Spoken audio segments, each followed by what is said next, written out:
मानाप्रमाणे आहार करावा। हिवाळा दूध, तूप, गूळ, चणा, बाजरी इत्यादी खावे। उन्हाळा ताक, दही, केळी, आंबा, ज्वारी, नाचणी। पावसाळा हलके अन्न खावे। आहारात साबुदाणा, मैदा नसावा। हात पडले उठल्यावर 5 ते 7 तुळशीची पाने खावी।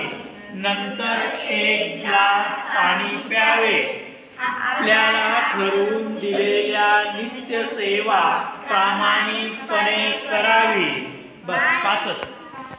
समर्थ श्री स्वामी समर्थ, श्री स्वामी समर्थ, श्री स्वामी समर्थ, श्री स्वामी समर्थ, श्री स्वामी समर्थ, श्री स्वामी समर्थ, श्री स्वामी समर्थ, श्री स्वामी समर्थ, श्री स्वामी समर्थ, श्री स्वामी समर्थ, श्री स्वामी समर्थ, श्री स्वामी समर्थ, श्री स्वामी समर्थ, श्री स्वामी समर्थ, श्री स्वामी समर्थ, श्री स्वामी समर्थ, श्री स्वामी समर्थ, श्री स्वामी समर्थ, श्री स्वामी समर्थ महाराज की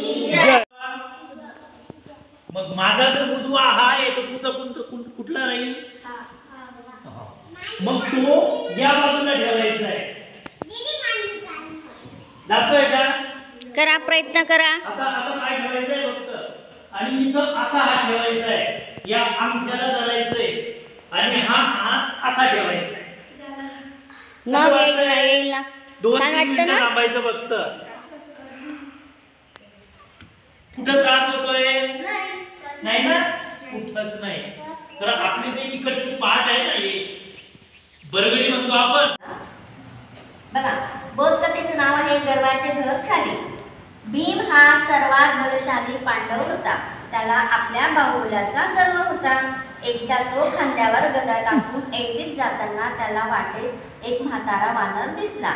त्याची शेपूट रस्त्यात आडवी पसरलेली होती। भीम त्याला म्हणाला, तुझी शेपूट आखूड घे, पसरून का बसला आहेस? त्यावर वानर नम्रतेने म्हणाला, मला म्हाताऱ्याला उचलता येत नाही, तू उचलून ठेव बरं। भीम त्या वानराची शेपूट उचलायला लागला, तर त्याला ती उचलेना। शेपटी खाली गदा घालून प्रयत्न केला तरी पण भीमाला ती त्याची शेपूट उचलता येत नव्हती। त्याने वानराची क्षमा मागितली आणि म्हणाला, तू खरंच कोण आहे? मला सांग बरं, माझ्या शक्तीचा मला गर्व झाला आहे, मी पुन्हा असे वागणार नाही। वानराने त्याच्यासमोर आपले खरे रूप प्रकट केले। ते होते प्रत्यक्ष महापराक्रमी श्रीराम भक्त हनुमान। बघा, गोष्टीचा वानराने, वानर कोण होता? हनुमान। मग हनुमान बलशाली आहे का भीम? हनुमान हा बलशाली कसा आहे की तो एक श्रीराम भक्त आहे, तो देवाचा भक्त आहे, म्हणून त्याच्यामध्ये ती शक्ती आहे। म्हणून कोणीही असा गर्व करायचा नाही की मी खूप हुशार आहे किंवा मी खूप बलशाली आहे, मी इतरांपेक्षा मी खूप श्रेष्ठ आहे। मग गर्वाचे घर खाली असते, त्यामुळे कोणी गर्व करायचा नाही। महादेवाचा अवतार। कालभैरव हा महादेवाचा अवतार आहे, बरोबर। हा, कालभैरवाचं मंदिर कुठे माहिती आहे का तुम्हाला? आपल्या परिसरात ऐकलंय का तुम्ही? सावरखेडा गाव ऐकलंय?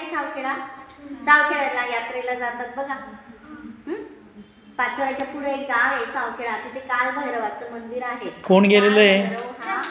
हा महादेवाचा अवतार आहे, बरोबर, छान सांगितलं त्याने। बघा, कालभैरव जयंती आताची गेली, परवाच होती कालभैरव जयंती।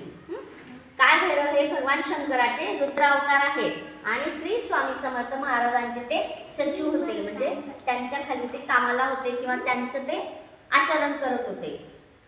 कालभैरव जयंतीच्या दिवशी देवाला नारळ वाहतात, खडी साखरेचा नैवेद्य देतात. वांग्याची भाजी, बाजरीची भाकरी, कांदा, लिंबू असा नैवेद्य दाखवतात. आणि मग हे कालभैरवाला जास्त करून अजून दशमी आवडते. दशमीचा नैवेद्य सुद्धा तिथे दाखवतात. वांग्याचं भरीत, भाकरी, लिंबू, कांदा याचा नैवेद्य त्या देवाला आवडतो. जर तुम्ही त्या मंदिरात गेले तर त्या देवाला गुळ सुद्धा देतात प्रसाद म्हणून. नारळ, उकळी साखर आणि गुळ किंवा फक्त गुळ दिला तरी त्या देवाला तो आवडीचा असतो. जसं गणपतीला काय आवडतं? तसं कालभैरवनाथला काय आवडतं? गुळ. यानंतर पर्यावरण उपक्रम. प्राणी जातो जीवानिशी.